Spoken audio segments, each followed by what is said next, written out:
우리 계속해서 요한계시록 나오는 7교회 살펴보고 있습니다. 5번째 교회 사대 교회입니다. 여러분 5대1의 법칙이라고 아십니까? 미국 워싱턴 대학교 심리학과 교수 존 고트먼이 이제 발견한 법칙인데요. 이제 결혼을 한 부부를 5년 동안 추적 관찰을 하는 거예요.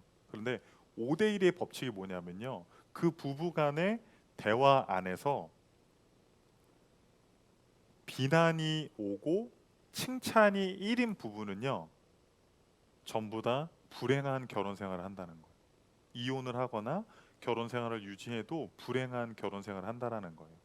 그런데 반대로 칭찬이 오고 비난이 1인 경우는 누구보다도 행복한 결혼 생활을 유지했다라고 합니다. 이거는요, 단순히 뭐 자기가 책 읽고 쓴 게 아니라요. 10년 동안 700상, 그러니까 1,400명의 샘플을 가지고 조사한 결과 95%가 동일했다라고 합니다.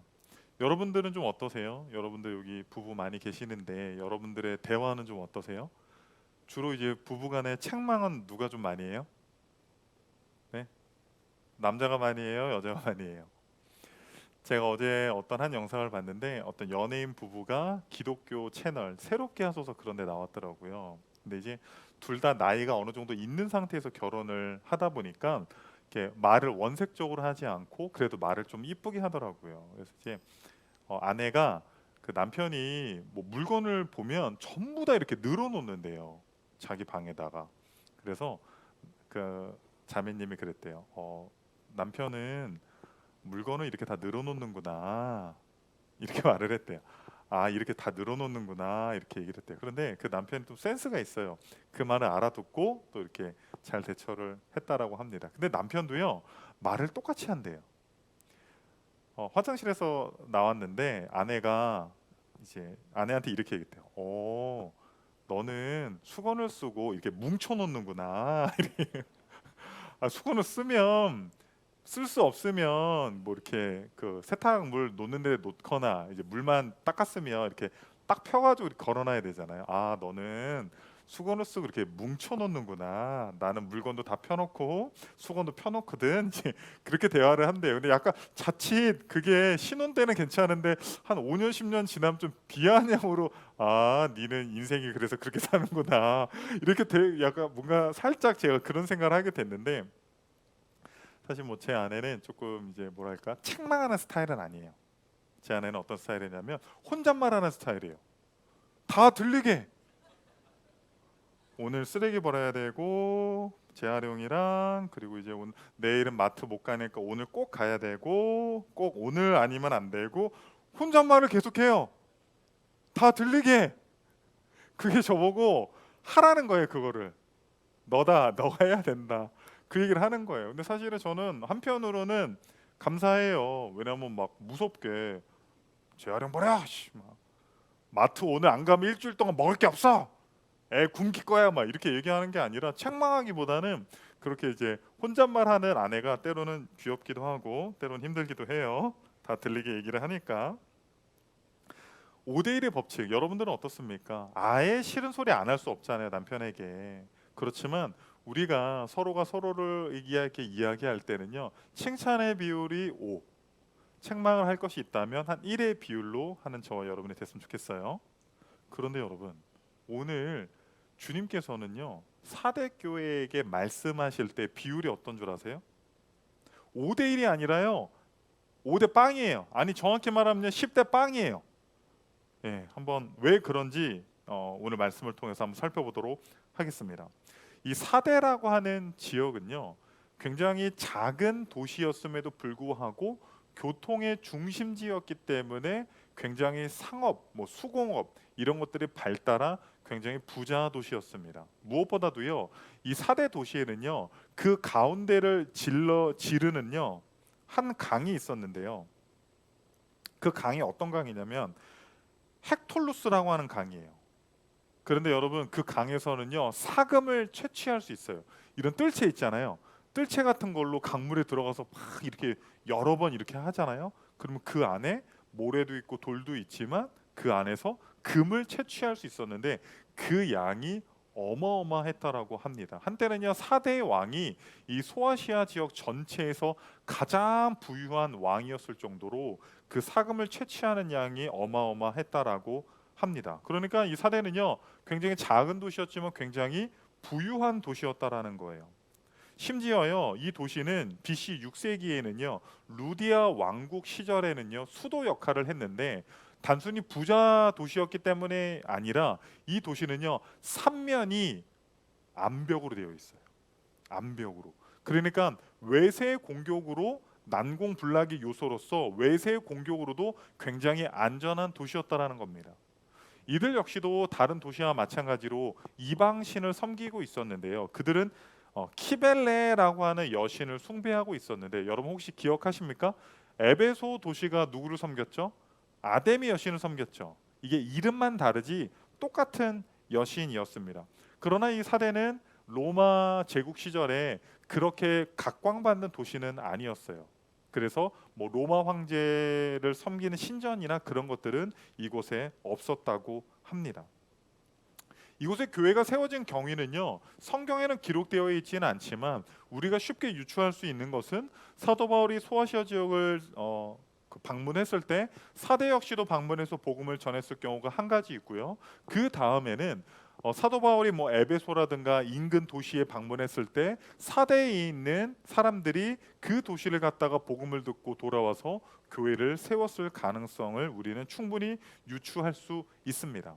어쨌든 이 사대 도시에 하나님께서 교회를 세우셨는데 그 교회에 주시는 말씀, 특별히 우리 주님께서 어떠한 모습으로 나타나시냐면 3장 1절을 보면요 우리 주님의 모습이요 일곱 영과 일곱 별을 가지고 계시다라는 거예요. 일곱 영, 영은 당연히 성령이겠죠, 그렇죠? 일곱이라는 숫자는 성경에서 어떻게 주로 해석할 수 있죠? 완전수, 그렇죠? 소아시아에 있는 일곱 교회에 완전하신 성령께서 그들을 돌보고 입히고 먹이신다라고 하는 그러한 개념으로 우리가 좀 해석할 수 있고요. 일곱 별, 별은 어떤 의미가 있습니까? 예, 우리 에베소 교회에서 했어요. 교회의 사자들, 교회의 리더들, 그리고 교회 성도들까지도 확장시킬 수 있습니다. 예. 그런데 그 일곱 별을 어떻게 하고 있어요? 주님께서 갖고 있대잖아요. 소유하고 있대잖아요. 너는 내 아들이다. 너는 내 딸이다. 하나님께서 소유하시고 붙드시고 인도하시는 어떤 그런 개념들로 우리가 생각을 하면 좋을 것 같습니다.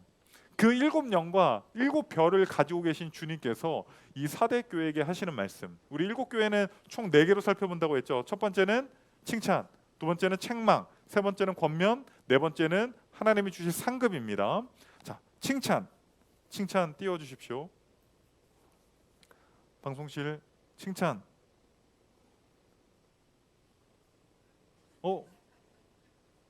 칭찬이 없대요. 아니 칭찬이 없대요. 여러분 앞서 많은 교회들이 있었죠. 그런데 하나님께서 그들을 책망하기도 했지만 뭐가 있었어요? 항상 칭찬이 있었어요. 그런데 이 사대 교회는요 칭찬이 없어요. 우리 옆 사람 한번 봐봐요. 옆 사람 한번 봐봐요. 이렇게 못생겼어도 칭찬하는 데가 한 군데는 있잖아요.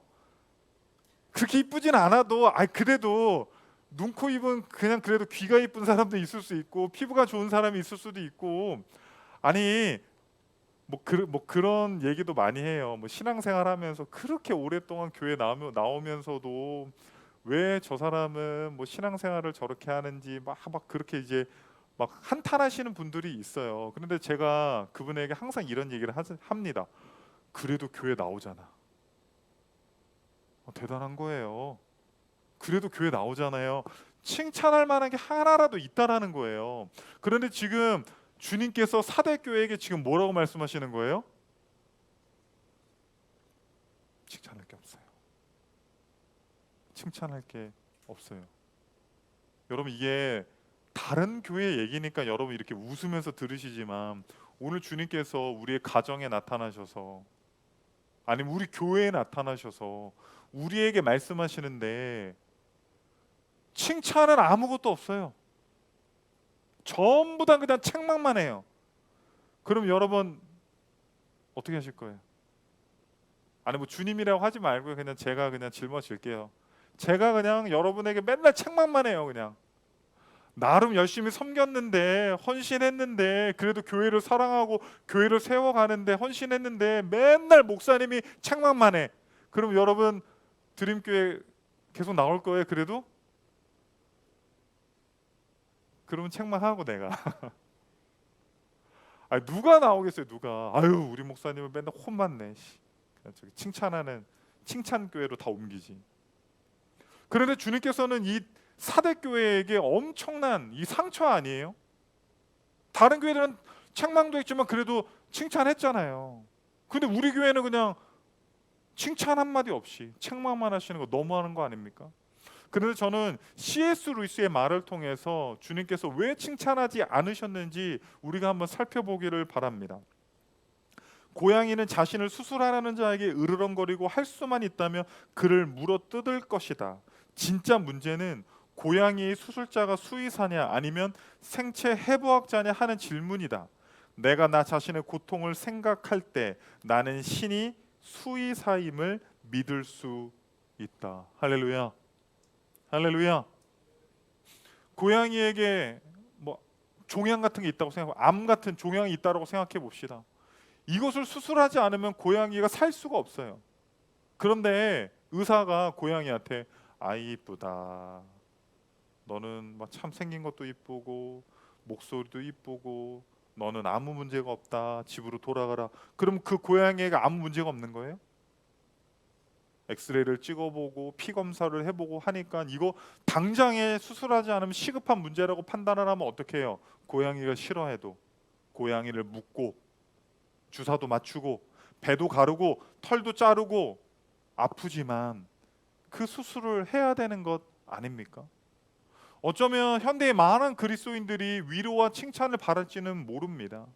그러나 하나님께서 우리 안에 있는 그 영적으로 우리를 좀먹게 하고 우리를 죽이는 그 종양들을 수술하기 위해서 때로는 책망하실 때가 있다라는 거예요. 책망의 말을 듣더라도 그것으로 인해서 넘어지는 것이 아니라 우리를 건강한 그리스도인으로 만드시기 위한 하나님의 영적인 수술임을 믿으시기 바랍니다. 책망이 나옵니다. 책망 1절 한번 읽겠습니다. 사대교회의 사자에게 편지하라. 하나님의 일곱 영과 일곱 뼈를 가지신 이가 이르시되 내가 내 행위를 아노니 내가 살았다 하는 이름은 가졌으나 죽은 자로다. 너는 일깨어 그 남은 바 죽게 된 것을 굳건하게 하라. 내 하나님 앞에 내 행위에 온전한 것을 찾지 못하였노니. 네, 살았다 하는 이름은 있으나 죽었다라는 거예요. 죽었다라는 거예요. 여러분이 몸이 좀 안 좋아서 병원에 갔는데 의사가 아이고 안타깝지만 암 말기입니다. 의학적으로 쓸 수 있는 도움을 드릴 수 있는 게 아무것도 없습니다. 6개월 안에 아마 시한부 이 선고를 의사가 내렸습니다. 이런 식으로. 그럼 여러분 어떻겠어요? 집으로 돌아오는 차 안에서 숨을 쉬어도 쉬는 게 아니고 먹어도 먹는 게 아니고 살아도 사는 게 아마 아닐 것입니다. 사대교회는 굉장히 부유했을 겁니다. 왜냐하면 도시가 부유하기 때문에 부유한 사람들이 모여서 아마도 돈이 많았기 때문에 화려한 교회를 짓고 화려한 예배를 드리면서 그 돈을 가지고 지역사회에 불우한 사람들을 섬기면서 그 사대 도시 안에 있는 사람들에게 심지어 교회를 다니지 않는 사람들에게도 그들은 칭찬을 받았을 수 있습니다. 그러나 하나님께서 뭐라고 말씀하십니까? 너희들이 사람들에게 칭찬받는 교회일지는 모르지만 너희들은 살아있는 것 같지만 오히려 너희들의 영적인 상태는 죽어 있다라고 주님이 말씀하고 있다라는 거예요. 그리고 2절에 뭐라고 말합니까? 깨어 있어라. 일깨어 깨어 있어라라는 거예요. 여러분 이 말은요 사대교회 교인들뿐만 아니라 사대에 사는 모든 사람들에게는 굉장히 자신들의 트라우마를 일깨우는 말 중에 하나였습니다. 왜냐면요 사대는 난공불락의 요새였잖아요. 삼면이 막 깎아지르는 이런 암석으로 되어 있었기 때문에. 그런데 딱 두 번 역사적으로 이 사대의 도시가 무너진 적이 있었습니다. 뚫린 적이 있었어요. BC 549년에요. 고레스의 군대가 사대를 포위를 했습니다. 그런데 삼면이 암벽이기 때문에 이 난공불락의 요새를 어떻게 할 수가 없는 거예요. 그래서 이 고레스 왕이요 병사들에게 이 성을 뚫을 수 있는, 이 도시를 들어갈 수 있는 방법을 가지고 오는 자에게 금은보화를 선사하겠다라고 했습니다. 그런데 하루는 이 사대에 그 암벽이 있는 곳에요 굴이 있었어요. 굴이 몇 군데 있었는데 거기서 경비를 쓰던 사대의 병사가 투구를 흘려요. 그리고 그거를 가지러 나왔다가 고레스의 한 병사가 그거를 보고 저쪽에 굴이 있는 것 같습니다. 그래서요 밤에 병사들 몇 명이요 그 위로 암벽을 타고 올라갑니다. 그런데 경비병들이 뭐 하고 있어요? 자고 있어요. 왜냐면 난공불락의 요새이기 때문에 그 어떤 누구도 침입을 할 수가 없거든요. 그 병사들이 사대 도시의 성문을 열고 고레스 군대가 들어가서 사대 도시가 점령당했습니다. 이거랑 똑같은 일이요 3세기에도 있었어요. 나고라스라고 하는 크레타인이요 방비가 허술한 틈을 타서요 밤에요 성벽 위를요 15명의 병사들을 이끌고 꼭대기로 올라가요. 그런데 아무리 밤이라 할지라도요 전쟁 중에는 누가 있어요? 경비병들이 있어요. 전쟁 중이 아니더라도 경비병이 있습니다. 그런데 그 경비병들이 다 뭐하고 있어요? 자고 있는 거예요. 똑같이 자고 있었기 때문에, 깨어 있지 않았기 때문에 사대 도시가 무너졌다라는 거예요. 이 말은요 사대 교회 교인들에게는 너무나도 상처가 되는 말이었고 예전의 트라우마가 생각나는 말이었어요. 그런데 그 교회도 마찬가지였어요. 너희들도 깨어 있어야 된다. 깨어 있지 않으면 너희들이 난공불락의 요새라고 생각하는 이 교회가 무너지게 된다라는 거예요. 아무런 문제가 없어 보이느냐? 너희들이 큰 교회를 세우고 화려한 예배를 드리고 사람들에게 칭찬받는다 할지라도 이 교회가 언제 무너질지 모른다라고 하나님이 그들에게 권면을 하고 책망을 하고 있다라는 거예요. 여러분 놀라지 마십시오. 이 사대 교회는요 아무런 핍박이 없었어요. 다른 도시들은 어땠어요? 다른 도시의 교회들은 어땠습니까? 로마 황제 숭배 때문에 순교하는 자들도 있었죠. 그리고 이방신을 섬기는 문제 때문에 여러 가지 사업을 하고 경제적으로 생활하는데 어려움들이 있었습니다. 그런데 사대교회는요 유일하게 핍박이 없었어요. 왜 핍박이 없었을까요? 저는 그런 생각을 한번 해봤습니다. 여러분 우리가 일제시대 때 교회들이 어떠한 핍박이 있었습니까? 참배를 하는 문제 때문에 핍박이 있었죠. 그런데 핍박이 없는 교회들이 있었어요. 신사참배하기로 결정했거든요. 신사참배하기로 타협을 했거든요. 그렇기 때문에 아무런 문제가 없었다라는 것입니다. 사랑하는 우리 드림교회 성도님들, 여러분들이 신앙생활을 하면서 아무런 갈등이 없습니까? 아무런 고민이 없습니까? 아무런 핍박이 없습니까? 하나님이 주시는 축복일 수도 있습니다. 그러나 우리가 모든 영역에서 이 세상과 타협했기 때문에 핍박이 없는 것일 수도 있다라는 사실을 여러분 한번 생각해 보시기를 바랍니다. 잠자고 있었기 때문에 무너졌던 사대 도시와 같은 일들을 범하지 않기를 원합니다. 우리는 깨어 있어야 됩니다. 깨어 있음으로 말미암아 주님께 책망받는 것이 아니라 칭찬받는 저와 여러분이 되기를 소망합니다. 세 번째는 권면입니다. 우리 3절 읽어보겠습니다. 그러므로 내가 어떻게 받았으며 어떻게 들었는지 생각하고 지켜 회개하라. 만일 깨지 아니하면 내가 도둑같이 이르리니 어느 때에 내게 이를지는지 내가 알지 못하리라. 그러니까 요한계시록에서 이제 많은 교회들에게 회개하라는 권면을 주시거든요. 뭐 에베소, 버가모, 또 나중에 나오는 라오디게아, 뭐 사대 역시도 마찬가지입니다. 그런데요, 요한계시록에서는 회개하라는 말은 굉장히 주님의 긴급하고도 준엄한 명령이에요. 여러분 만약에 우리가 이렇게 예배를 드리고 있는데 1층에서 불이 났어요. 근데 여러분이 한 사람이 목격했습니다. 그럼 어떻게 하겠어요? 막 뛰어 올라와서 불이 났는데요. 여러분 이렇게 좀 빨리 이동하셔야 될 것 같아요. 이렇게 하겠어요? 목사님이 제가 설교하고 있어도 뭐라고 해야 돼요? 양 목사님 뭐라고 해야 돼요? 양 목사님 불을 혼냈어. 어디서 불이 나? 불이야. 긴급하게 불이 났습니다. 빨리 이동하세요. 뭐 이렇게 해야 되잖아요. 여러분 요한계시록은 성경에 어디에 위치해 있어요? 66권 중에 제일 마지막에 위치해 있죠. 내가 속히 오리라. 주님이 속히 오신다고 말씀하신 그 말씀 앞에서 회개하라고 하는 말씀은 긴급한 요청이에요. 앞에서도 말했지만 암 말기였는데 뭐 열심히 기도하고 막 식습관도 잘하고 막 다시 건강해졌어요.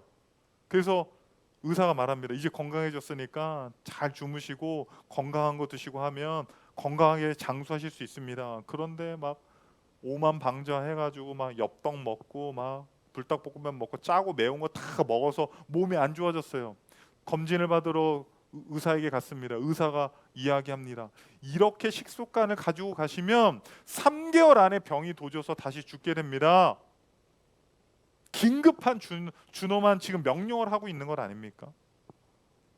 회개하지 않으면 회개는 해도 되고 안 해도 되는 게 아니라는 거예요.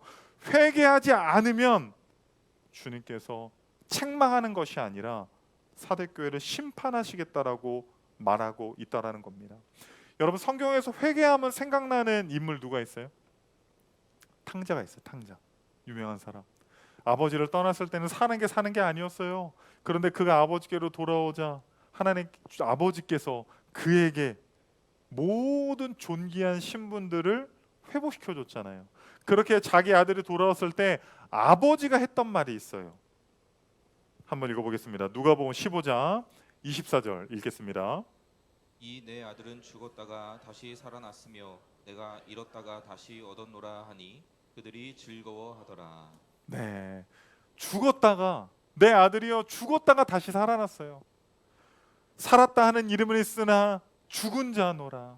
책망받은 이 사대교회가 다시 살 수 있는 이유, 우리 안에 영적으로 다 죽어가고 메말랐던 우리의 심령이 살아날 수 있는 유일한 방법은 아버지 되시는 주님께로 돌아가는 겁니다.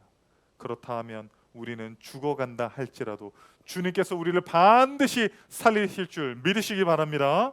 마지막 네 번째, 약속된 상급입니다. 우리 요한계시록 3장 4, 5절 읽겠습니다. 그러나 사대에 그 옷을 더럽히지 아니한 자 몇 명이 내게 있어 흰 옷을 입고 나와 함께 다니리니 그들은 합당한 자인 영고라. 이기는 자는 이와 같이 흰 옷을 입을 것이요 내가 그 이름을 생명책에서 결코 지우지 아니하고 그 이름을 내 아버지 앞과 그의 천사들 앞에서 시인하리라. 아멘. 첫 번째, 세 가지인데 첫 번째는요, 그들이 뭘 입고 있어요? 흰 옷을 입고 있대. 자, 오늘 흰 옷 입고 오신 분, 할렐루야. 흰 옷. 그래도 흰 옷이 좀 섞여 있네요. 우리 다음 주에 다 흰 옷 입고 와야 돼요. 저도 백정장에 백구두 약간 그 부흥 강사분들이 그렇게 많이 입으시는데, 흰 옷 무슨 의미입니까? 여러분, 이 흰 옷이라고 하는 언급은요 계시록에 7번 나옵니다. 6장 11절에 보니까요, 신원을 기다리는 순교자들이 뭘 입고 있었어요? 흰 옷. 그리고 4장 4절에 보니까요, 하늘 보좌에 있는 24 장로들이 뭘 입고 있었어요? 흰 옷. 7장 9절 13절을 보니까 어린 양 앞에는 어린 양의 피로 씻음 받은 큰 무리가 있었는데 그 큰 무리들이 뭐 입고 있었어요? 흰 옷. 19장 14절 보니까 메시아와 함께 등장하는 하늘의 군대가 뭘 입고 있었어요? 흰 옷을 입고 있었다라는 거예요. 이 흰 옷은 무슨 의미예요? 세상과 타협하지 않고 죽어가는 영혼들이 하나님 앞에 회개하고 돌아온 자들, 세상과 손잡는 것이 아니라 주님과 손잡고 주님을 따르기로 결단한 모든 사람들, 하나님 나라의 백성들에게 흰 옷을 입혀 주신다라는 거예요. 두 번째는요, 그들의 이름이 생명책에서 지워지지 않는다라고 했습니다. 여러분, 생명책 이게 어디서 처음 나오냐면요, 출애굽기 32장에 보면요, 모세가 하나님 앞에 막 기도하죠. 이스라엘의 죄를 용서해 주지 않으면 그 기록된 책, 생명책에서 내 이름을 지워달라는 거예요. 여러분, 소아시아에는요 각 도시마다 도시에 있는 사람들의 이름을 적어놓은 명부가 있었어요. 그 이름에서요 이름을 지우잖아요, 그 사람의 시민권이 박탈되는 것입니다. 여러분, 우리가 회개하고 주님 앞에 돌아갈 때 흰 옷을 입혀 주실 뿐만 아니라 하늘의 시민권을 우리들에게도 허락하실 줄 믿습니다. 마지막 세 번째는요, 그리스도가 그들을 하나님과 천사들 앞에서 시인할 거라는 거예요. 저는 이런 생각을 한번 해봤습니다. 우리가 이제 죽고 하나님 앞에 딱 갑니다. 천국이 있어요. 그리고 천국 문이 있습니다. 팍 거기로 달려가는 거예요. 그런데 하나님이 우리를 보고요, 예수님께 물어봐요. 쟤 알아? 쟤 알아? 그랬더니 예수님이 처음 보는 애입니다. 그러면요, 갑자기 밑에 이렇게 문처럼 열려요. 툭 열려서요, 지옥으로 뚝 떨어져요. 그리고 또 누군가가 달려가요. 하나님이 쟤 알아? 아예 아는 애입니다. 들여보내. 약간 저는 이런 그림이 생각났거든요. 하나님이 물어보는 거예요. 하나님이 예승이 알아? 주님 앞에 물어보는 거예요. 아, 예승이 알죠? 안예승 제가 잘 알고 있습니다. 안예승. 저 박예승인데요. 안예승. 아, 박예승이야? 밑에 하나님 우리 예승이 압니다. 예수님의 승리 아니에요. 이름도 예수님의 승리인데 모를 리가 없죠. 여러분, 주님이 우리의 이름을 아는지 모르는지 아는 방법이 있어요. 마태복음 10장 32절입니다. 마태복음 10장 32절. 우리 크게 읽겠습니다. 시작. 누구든지 사람 앞에서 나를 시인하면 나도 하늘에 계신 내 아버지 앞에서 그를 시인할 것이요. 여러분이 청문으로 막 달려갔어요. 그런데 하나님이 얘 알아? 그때 주님이 제가 아는 애예요. 그러려면요, 여러분이 이 땅에서 모든 사람들 앞에서 나는 주님을 압니다. 주님이 나의 구원자입니다라는 고백이 있어야 된다라는 겁니다. 마지막으로 한 가지만 말씀드리고 오늘 말씀을 좀 마치도록 하겠습니다. 저는 사실 오늘 사대교회 이 주님이 하시는 말씀을 보면서 좀 힘들었어요. 왜냐하면 뭐가 없어요? 칭찬이 없잖아요. 아니 여러분, 이게요, 남 이야기니까 그냥 넘어가죠. 남 이야기니까 그냥 넘어가죠. 만약에 내 이야기라고 생각해봐요. 우리 교회라고 한번 생각해봐요. 하나님 좀 너무하시는 거 아닌가? 책방을 하더라도 칭찬을 좀 같이 해주시지. 칭찬이 하나도 없어요. 칭찬이 하나도 없어요. 처음부터 끝까지 그냥 계속 책망만 하시는 거예요. 얼마나 상처가 되는지 몰라요. 칭찬은 고래도 춤추게 한다며요.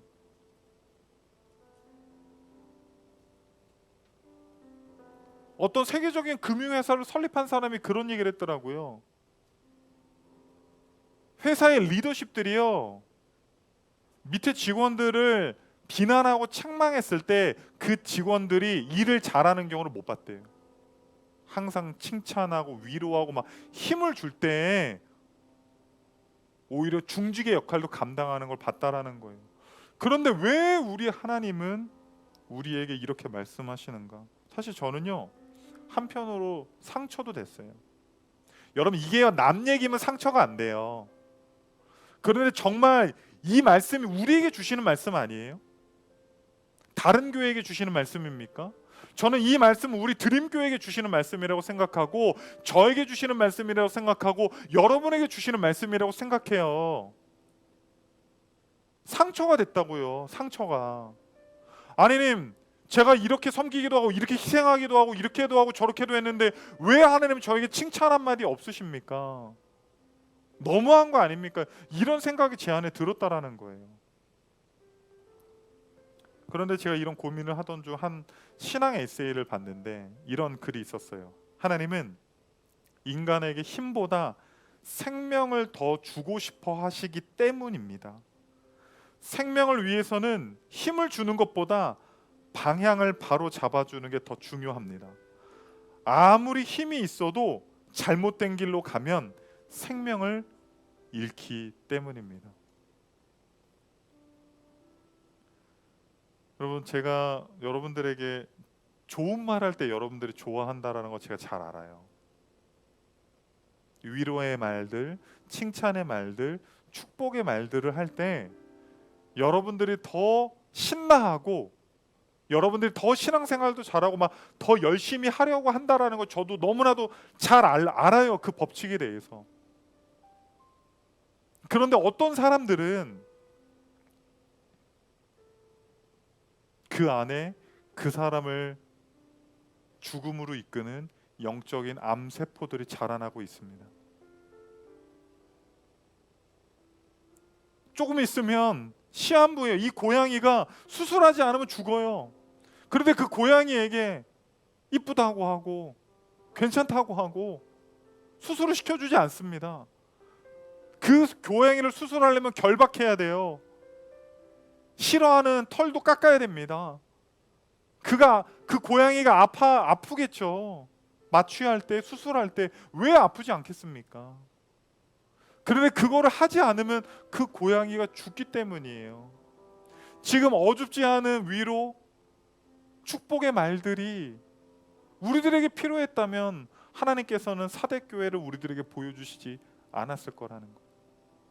여러분, 오늘 사대교회에게 하시는 말씀은 저와 여러분에게 하시는 말입니다. 우리가 아무리 예배를 뜨겁게 드리고 우리가 아무리 주님 앞에 헌신하고 있다 할지라도 살았다 하는 이름은 있으나 죽은 자와 같다면 다시 한번 주님께로 달려가는 회개하는 마음이 저와 여러분에게 있었으면 좋겠습니다. 그리할 때 하나님께서 우리에게 흰 옷을 입혀 주실 겁니다. 생명책에 여러분의 이름을 기록될 줄 믿습니다. 하나님과 많은 천군 천사 앞에서 너는 내 아들이다, 너는 내 딸이다, 너는 내 백성이다라고 시인하며 인정하는 놀라운 축복이 저와 여러분의 삶에 있기를 소망합니다.